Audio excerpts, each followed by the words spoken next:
அப்பம் முரணை, அம்மா சடைச்சி, பிள்ளைங்கள்லாம் சக்கரை கட்டி. அது என்ன? வெள்ளை கட்டி பிள்ளைங்க, முள்ளுகளால் தொல்லைங்க. அது என்ன? இப்படி கிராமப்புறத்தில் விடுகதை போடுவாங்க. இந்த 2 விடுகதைக்குமான விடை ஒன்று தான். அதான் உங்களுக்கே தெரிஞ்சிருக்குமே, பலாப்பழம்.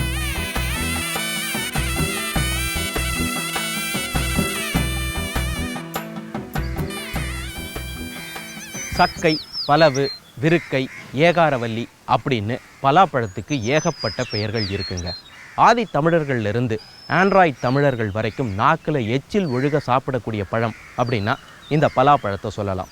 இந்த பலாப்பழம் மரத்திலேயே பழுத்துருச்சுனாலும் சரி, யாராவது வெட்டி எடுத்துகிட்டு போனாலும் சரி, அதனுடைய வாசனை ஊரையே கூட்டிடும். யாரும் திருட்டுத்தனமாக பலாப்பழத்தை சாப்பிடவே முடியாது. தமிழகத்தில் பலாப்பழத்தினுடைய மனம் கமகமக்கக்கூடிய ஊரில் தான் நான் இப்போ இருக்கேன். அது எந்த ஊர்னு கேட்குறீங்களா?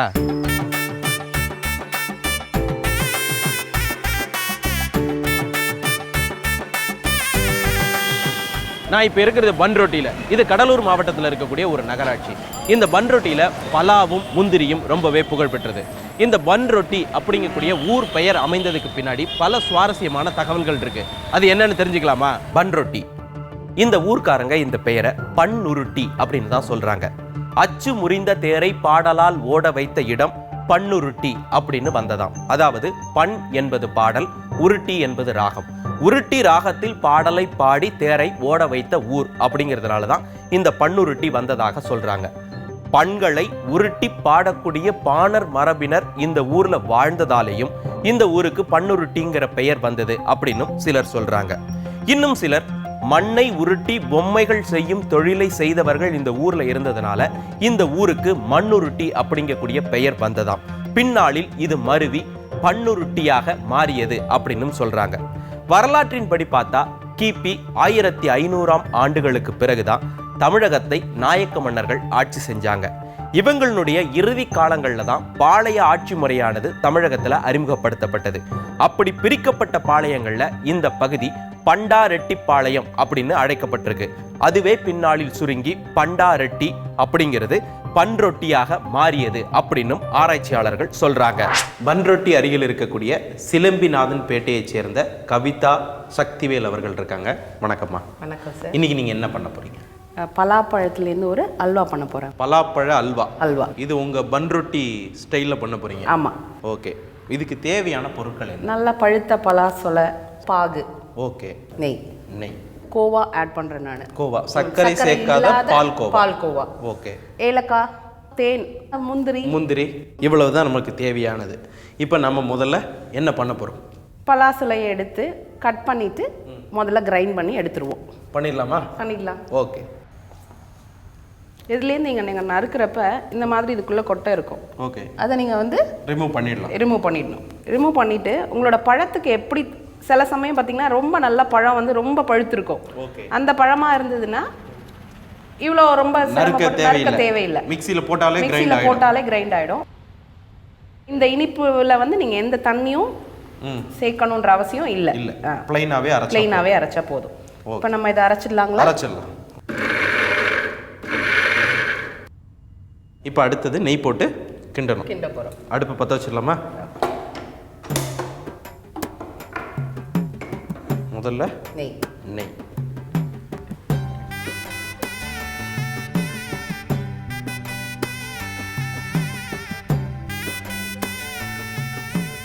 நெய் சூடான அப்புறம் அரைச்சி வச்சிருக்கிற அந்த பலாப்பழத்தை நம்ம சேர்த்துக்கிறோம். ஆமாம்.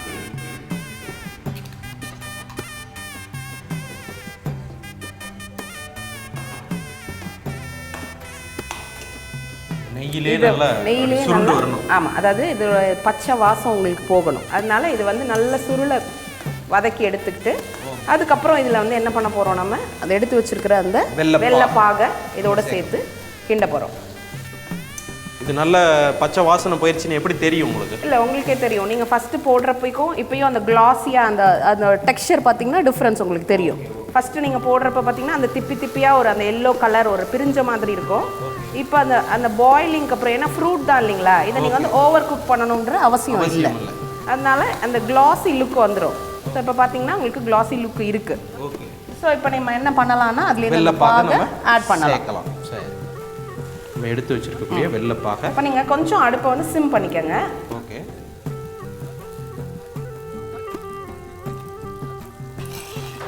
நிறைய பேர் யோசிப்பாங்க, சுகர் பேஷண்ட்ஸ் எல்லாம் இருக்காங்க, பலாசொலையே ஆல்ரெடி வந்து சுகராக இருக்குது, ஸோ இதில் இருக்கிற இந்த வெள்ளத்தை போட்டு சாப்பிட்டோம் அப்படின்னா எப்படி இருக்கும் அப்படின்னு. அவங்க என்ன பண்ணலாம் அப்படின்னா கருப்பட்டி இதுக்கு பதிலாக நீங்கள் யூஸ் பண்ணலாம். கருப்பட்டி. ஓகே. கருப்பட்டி பாக. கருப்பட்டி பாக நீங்கள் இந்த மாதிரி சேர்த்தீங்க அப்படின்னா அவங்க சாப்பிட்றதுக்கும் நல்லது, அவ்வளோ தூரம் வந்து அவங்களுக்கு உடம்புக்கு வந்து கெடுதல் கிடையாது, ஹெல்த்தியாகவும் இருக்கும். சின்ன பசங்களுக்கு நீங்கள் கொடுக்கணுன்னாலும் தைரியமாக கொடுக்கலாம். பலாப்பழத்தினால ஒன்றும் பெருசாக பேட் எஃபெக்ட்ஸ் எதுவுமே கிடையாது, ஏன்னா இதெல்லாம் நேச்சுரல் ஃபுட்ஸு. ஸோ அதனால நீங்கள் அப்படியே நம்ம சேர்க்கலாம். அப்படியே. இது எவ்வளவு நேரம் இப்போ வெள்ளத்தோட சேர்ந்து அது கிண்டி வரணும்? 10 நிமிஷம் தான். 10 நிமிஷம் கிண்டி வந்தால் போதும்.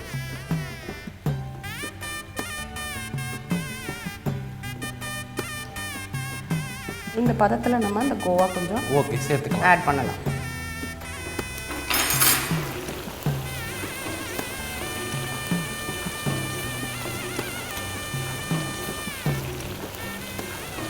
இது நீங்கள் கொஞ்சம் நேரம் ஆற விட்டிங்கன்னா உங்களுக்கு அந்த பதம் வந்து கொடுக்குறதப்ப இந்த அளவுக்கு அந்த கிளாஸியாக இல்லாமல் அந்த பதம் உங்களுக்கு கரெக்டாக அந்த அல்வா மாதிரி வரும். அல்வா மாதிரி. ஏன்னா இப்போ வெள்ளத்தை நீங்கள் சுட பண்ணுறதுனால உங்களுக்கு வந்து இந்த ஒரு மாதிரி இந்த கன்சிஸ்டன்சி உங்களுக்கு கிடைக்குது. இது கொஞ்சம் ஆற விட்டிங்கன்னா மாறினீங்கன்னா இறுகிடும். ஓகே. இப்போ இந்த மாதிரி நேரத்தில் இதுக்கு மேலே கொஞ்சம் ஒரு 2 ஸ்பூன் நம்ம நெய் விட்டுக்கலாம். ஓகே.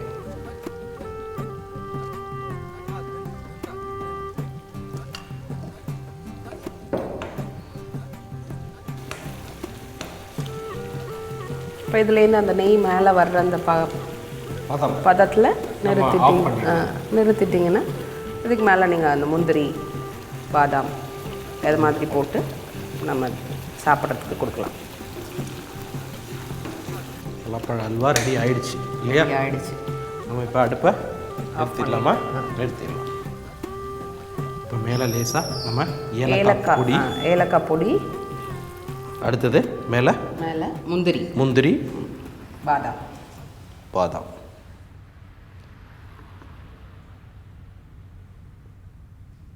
கடைசியாக கொஞ்சமாக தேன் மாத்திரம் ஊற்றிக்கணும். இது ஒரு டேஸ்ட்டுக்காக. பன் ரொட்டி பலாப்பழ அல்வா சுட சுட இருக்குது. அந்த பலாப்பழத்தினுடைய சுவை இருக்குது, அதோட நெய், அந்த கோவா, அதுக்கப்புறம் வெல்லம், தேன், இது எல்லாமே சேர்ந்து பலாப்பழ அல்வா பிரமாதமாக இருக்குது. பலாவினுடைய பூர்வீகம்னா அது நிச்சயமாக தெற்காசியா தான். குறிப்பாக பலாவின் தாயகமாக நம்ம இந்தியா இருக்கலாம் அப்படின்னு நம்பப்படுது. அதுவும் மேற்கு தொடர்ச்சி மலைகளுக்கு சொந்தமான பழம் தான் இந்த பலா அப்படின்னு சில ஆராய்ச்சியாளர்கள் அடிச்சு சொல்றாங்க. சுமார் 6000 ஆண்டுகளாக இந்திய மண்ணில் பலா விளைஞ்சிக்கிட்டு வருதான். பொதுவாக ஈரப்பதம் அதிகமாக இருக்கக்கூடிய பூமத்திய ரேகை பகுதிகளில் பலாவின் விளைச்சல் அதிகமாக இருக்குமாம். பர்மா, இலங்கை, சீனா, மலேசியா, பிலிப்பைன்ஸ், பிரேசில், கென்யா போன்ற நாடுகளில் பலா மரங்கள் அதிகமாக காணப்படுது. உலகமெங்கும் பார்த்தீங்கன்னா பலா மரங்களை தோட்டமாக வைத்து விவசாயம் பண்றது குறைவே. மற்றபடி காப்பி, மிளகு, ஏலக்காய் போன்ற பணப்பயிர் தோட்டங்கள்ல துணை பயிராகவோ அல்லது வீடுகள்லயோ தான் இந்த பலா மரங்கள் வளர்க்கப்படுது. ஒரு காட்டு பகுதி, அங்க கனகன் என்ற ஒருவன் வாழ்ந்து வந்தான். அவனுக்கு 2 மனைவிங்க. மூத்தவள் முத்தரசி, இளையவள் இடும்பி. குழந்தை பாக்கியம் இவங்களுக்கு இல்லை. அந்த குறை தெரியாம இருக்க முத்தரசி ஒரு பலாக்கன்றை நட்டு வளர்த்து வந்தாள். அது வளர்ந்து பூத்து காய்த்து பழுத்து சுவையான பழங்களை கொடுக்க ஆரம்பிச்சுது. முத்தரசி அந்த மரத்தை தன்னோட குழந்தை மாதிரி பார்த்துக்கிட்டா. இடும்பிக்கு முத்தரசியை பிடிக்கல. ஏன்னா கனகனுக்கு முத்தரசி மேலே தான் பிரியம் ஜாஸ்தி அப்படின்னு அவன் நினச்சிக்கிட்டா. அதனால் முத்தரசியை ஏதாவது ஒரு விதத்தில் துன்பத்துக்குள்ளாக்கணும் அப்படின்னு அவன் நினச்சா. ஒரு நாள் கனகனும் முத்தரசியும் வெளியில் போயிருந்தப்போ ஒரு கோடாரியை எடுத்துட்டு வந்த இடும்பி அந்த பலா மரத்தை வெட்டி வீழ்த்தினார். பலாமரம் சரிஞ்சு விழுந்தது. இடும்பி ஒன்றுமே தெரியாத மாதிரி வீட்டுக்குள்ளே போய் படுத்துக்கிட்டா.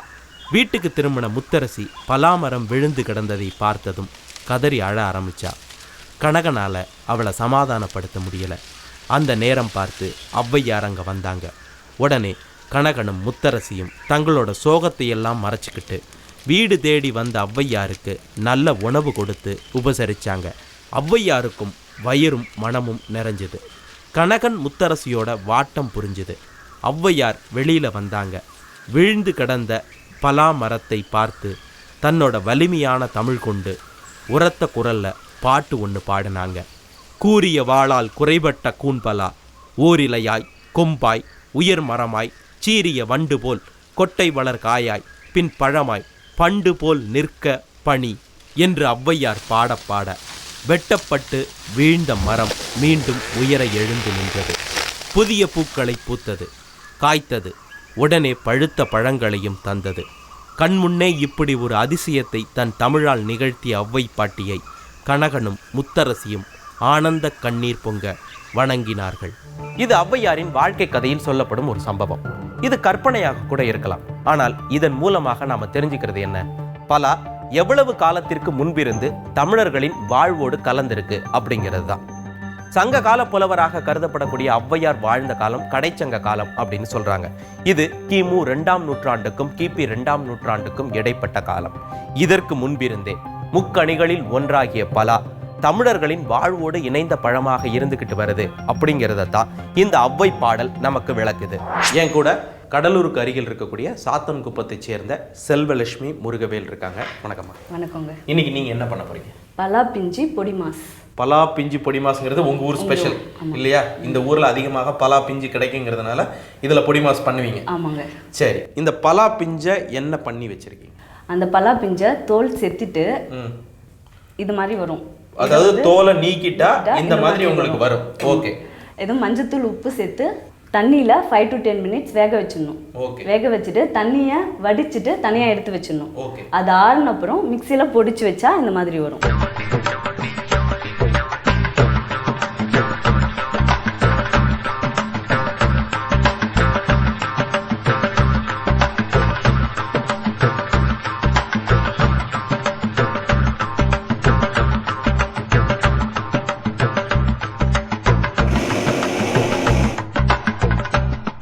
இதுக்கு பிறகு வேற என்னெல்லாம் தேவை?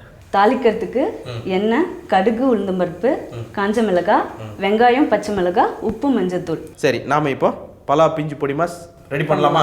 பண்ணலாம். இது தாளிக்கிற அளவுக்கு இல்லையா? தாளிக்கிற அளவுக்கு.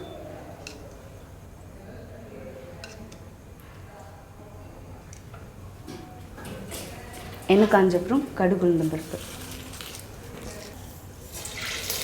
கடுகு நல்லா வெடிச்சு வரணும் இல்லையா? கடுகு பொடி வச்சு இப்போ காஞ்ச மிளகாய் சேர்த்துக்கலாம்.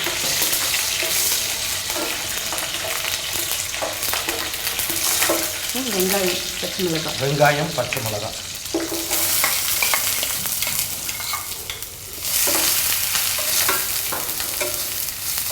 வெங்காயம் நல்லா பொரிஞ்சு வரணுமா? நல்லா வதங்கின அப்புறம் மஞ்சத்தூள், உப்பு சேர்த்துக்கலாம். நம்ம ஏற்கனவே நம்ம பலா பிஞ்சை வந்து வேக வைக்கும் போது நம்ம உப்பு சேர்த்துருக்கோம். இதெல்லாம் அளவா பார்த்து போட்டுக்கணும் இல்லையா? நம்ம இப்போ உப்பு சேர்த்துக்கலாம். கொஞ்சமா அளவு பார்த்து போட்டுக்கணும்.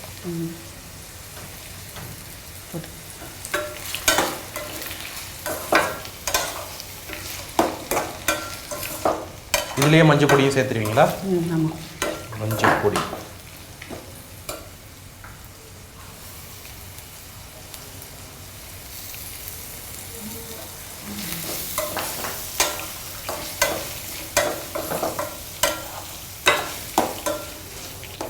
இந்த பிஞ்சு பலா வந்து தித்திப்பா இருக்குமா? என்ன சுவையில இருக்கும்? தித்திப்பா இருக்காது. தித்திப்பா இருக்காது. லைட்டா துவர்ப்பு தன்மை இருக்கு. ஓகே. இது வந்து சாதத்தோட வச்சு சாப்பிடுறதுக்கு ரொம்ப நல்லா இருக்குமா? சாதத்தோட சாப்பிடலாம். ஈவினிங் ஸ்நாக்ஸாவும் சாப்பிடலாம். ஈவினிங் ஸ்நாக்ஸாவும் சுண்டல் மாதிரி. ஆமா. ஓகே. இது போதங்கிச்சு, அது சேர்த்தலாம். இப்போ நம்ம பலா பிஞ்சை அவிச்சு பொடிச்சு வச்சிருக்கோம், அதை சேர்த்தலாம். அவிச்சு பொடிச்சு வச்சது இல்லையா? அதை நம்ம இப்போ சேர்க்குறோம்.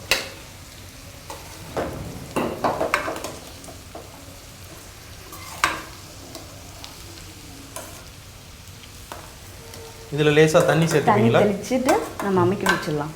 ஓகே.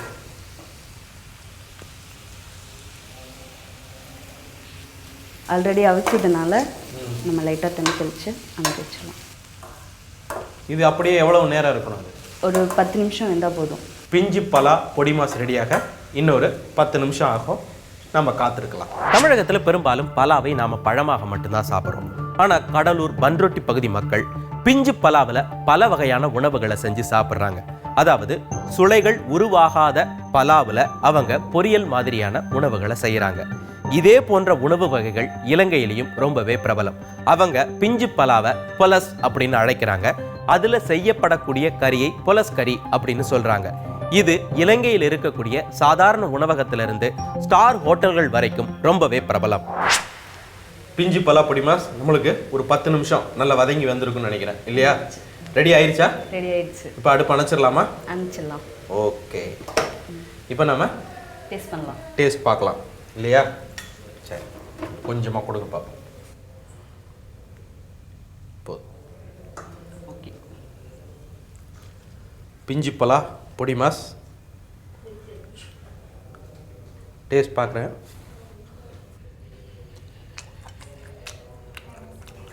அந்த பிஞ்சு பலாவினுடைய துவர்ப்பு அப்படி தூக்கலாக இருக்குது. அதுக்கு இணையாக அந்த காஞ்ச மிளகா பச்சை மிளகா போட்டதனுடைய காரமும் இருக்குது. கூட அந்த வெங்காயமும் சேர்ந்து நல்லா வதங்கி இருக்குது. பிஞ்சு பலா பொடி மாஸ் புதுசாக இருக்குது.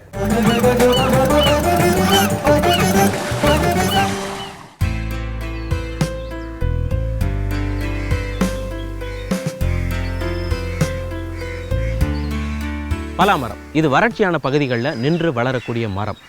இது 50 ஆண்டுகள் வரைக்கும் பலன் கொடுக்கும். இந்த பலாமர கட்டைகளுக்கு மார்க்கெட்டில் டிமாண்ட் ஜாஸ்தி. என்ன காரணம்?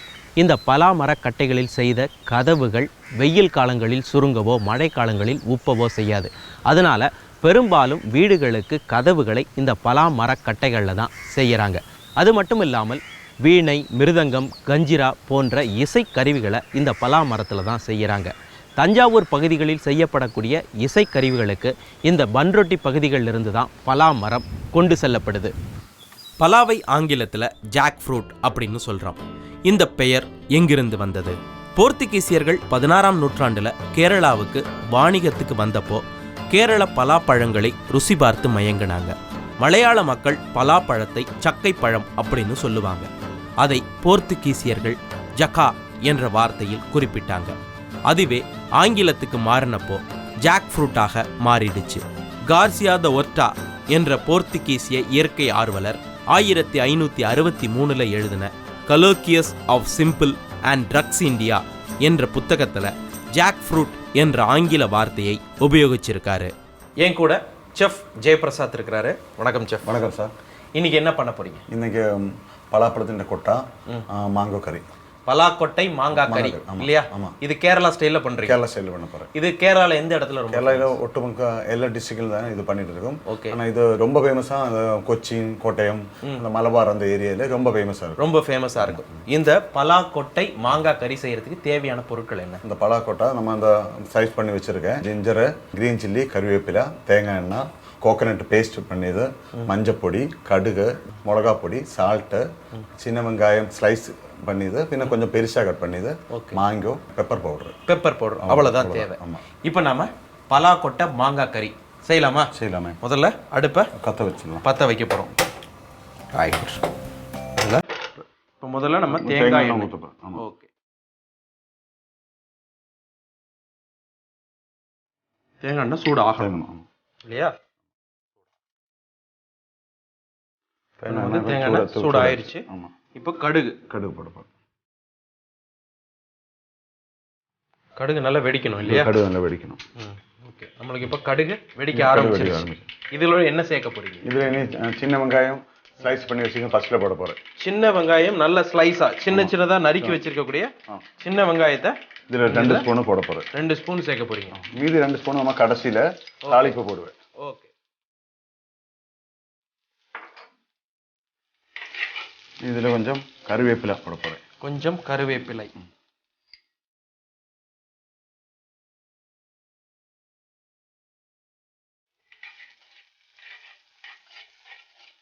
இது கொஞ்சம் கோல்டன் கலர் ஆயதுக்கு அப்புறம் மீதி எவ்வளவு இன்கிரியன்ஸ் இதுல போடலாம். சின்ன வெங்காயம்,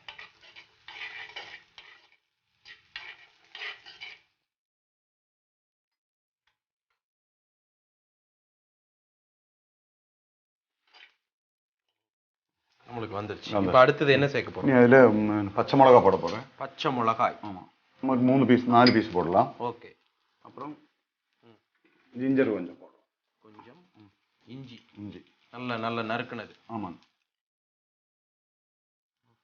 அதுக்கப்புறம் அந்த வெங்காயம் ஸ்லைஸ் பண்ணு, இது பெருசாக கட் பண்ணது, சின்ன வெங்காயம் பெருசாக கட் பண்ணதை நம்ம இப்போ போட போகிறோம். ஒரு 50 கிராம் அந்த அளவுக்கு போடணும்.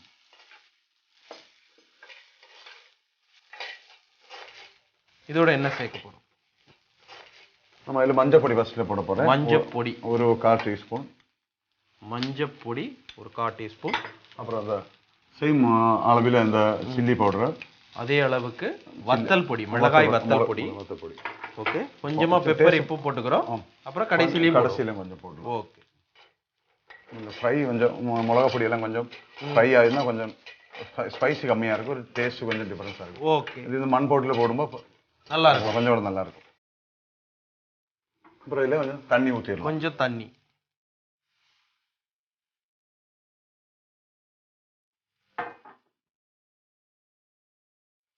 இது துவிச்சதுக்கப்புறம் இதில் பலாக்கொட்டை போட்டுருவேன். இது கொதிச்சு வரணுமா? கொதிச்சு வரணுமாம்மா. கொதிச்சு வரணும். சரி.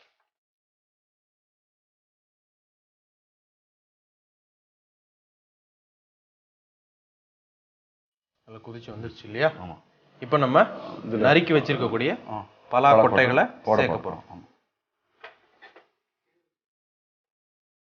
பலா கொட்டை சேர்க்க.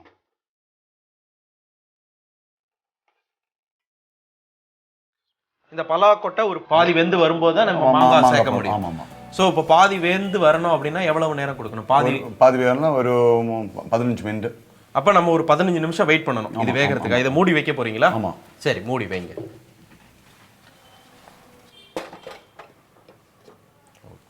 பலா கொட்டை வெந்து வரதுக்கு 15 நிமிஷம் ஆகும். அதற்கு பிறகுதான் நம்ம மாங்காய் சேர்க்கணும் அப்படின்னு செஃப் சொல்லியிருக்கிறாரு.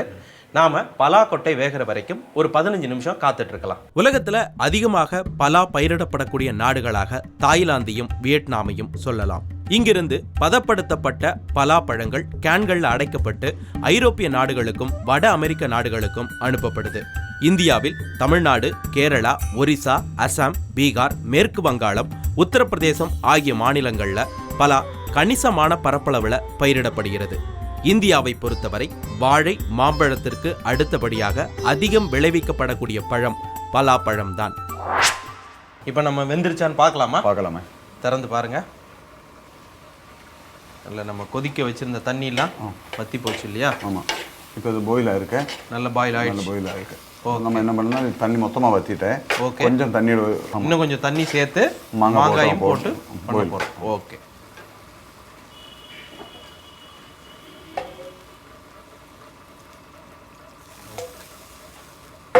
இது கிரேவிங்கிறதுனால இன்னும் கொஞ்சம் தண்ணி சேர்த்துக்கிறோம். ஆமாம். மாங்காயும் இதில் போட போகிறோம். இப்போ மாங்காய் சேர்க்க போகிறீங்க. ஆமாம். இப்போ மாங்காய் சேர்த்துட்டு உப்பு சேர்ப்பீங்களா இதில்? ஆமாம். மாங்காய் சேர்த்து உப்பு சேர்த்துருக்கேன். உப்பு நறுக்கிய மாங்காய் சேர்த்தாச்சு. இப்போ நம்ம உப்பு, தேங்காய் பேஸ்ட் பண்ணி வச்சிருக்கு இல்லையா? தேங்காய் பேஸ்ட், தேங்காய் அரைத்த விழுது. ஓகே.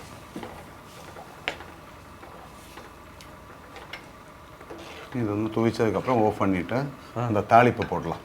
லேசாக ஒரு கொதி வந்தால் போதும். ஒரு கொதி வந்தால் போதும். ஓகே.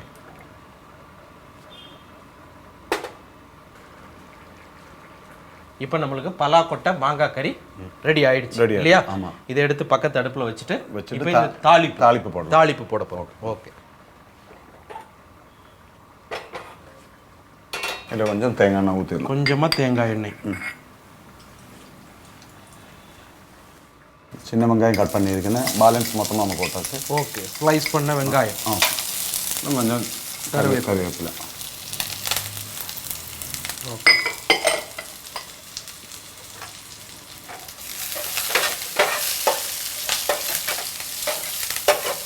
இப்போ நம்ம அது தாளிப்பு அது போட்டிருக்கேன். சின்ன வெங்காயம் கருவேப்பிலை போட்டிருக்கேன். அதில் ஒரு பஞ்சு இது சில்லி பவுடர் போட போகிறேன். இதில் ஒரு கொஞ்சமாக சில்லி பவுடர் காரத்துக்காக. ஆமாம். ஓகே. காரத்துக்கும் அது மட்டும் இல்லாமல் இந்த கலரும் நல்லா இருக்கும். இதில் போட்டு வைக்கும்போது ஒரு கோல்டு கலர் மேலே வந்துடுவேன். ஓகே.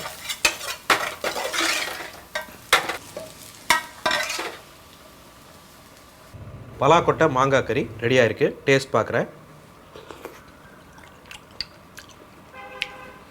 அந்த தேங்காயினுடைய டேஸ்ட்டு தூக்கலாக இருக்குது. அதோட அந்த மாங்காயினுடைய புளிப்பும் சேர்ந்து ஒரு அற்புதமான சுவையை கொடுக்குது. பலாக்கொட்டை மாங்காய் கறி பக்காவாக இருக்குது.